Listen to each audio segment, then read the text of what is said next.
నేలకూలిన సినీ వృక్షం. 150 ఏళ్ల చరిత్ర, 300 సినిమాల చిత్రీకరణలో కనిపించిన అరుదైన వృక్షం.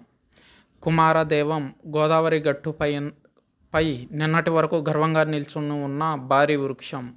కొవ్వూరు పట్టణం ఎన్నో ప్రకృతి విపత్తులను ఎదుర్కొని వందల సినిమాల్లో అద్భుత సన్నివేశాలకు వేదికగా నిలిచిన 150 ఏళ్ల నాటి భారీ వృక్షం నేల కొరిగింది.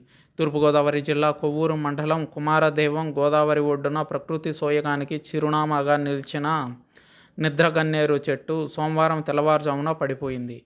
సుమారు 300 సినిమాల్లోని పలు సన్నివేశాలు, పాటలు, అనేక ఎమోషనల్ సీన్స్ ఈ వృక్షం దగ్గర చిత్రీకరించారు. ప్రముఖ దర్శకులు బాబు, కె. విశ్వనాథ్, కె. రాఘవేంద్రరావు, దాసరి నారాయణరావు లాంటి దర్శక దిగ్గజాలు తదితరులు ఇక్కడ పలు చిత్రాలను రూపుదిద్దారు.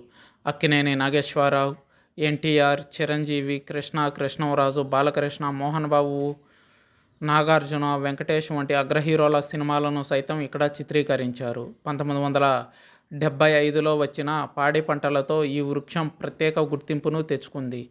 శంకరాభరణం, త్రిశూలం, సీతారామయ్య గారి మనవరాలు తదితర చిత్రాల్లో ముఖ్యమైన సన్నివేశాలు ఇక్కడే నిర్మాణం జరుపుకున్నాయి. సినీ చెట్టు సంరక్షణ విషయంలో పాలకులు, అధికార యంత్రాంగం ప్రత్యేక శ్రద్ధ చూపించలేదు. ఏటా వరదలకు గట్టు కొద్దిగా దిగబడి చివరికి చెట్టు మొదలు రెండుగా చీలి పడిపోయింది. ఇక్కడ సోమవారం పడిపోయిన చెట్టు యొక్క ఇమేజ్ను మనం గమనించవచ్చు.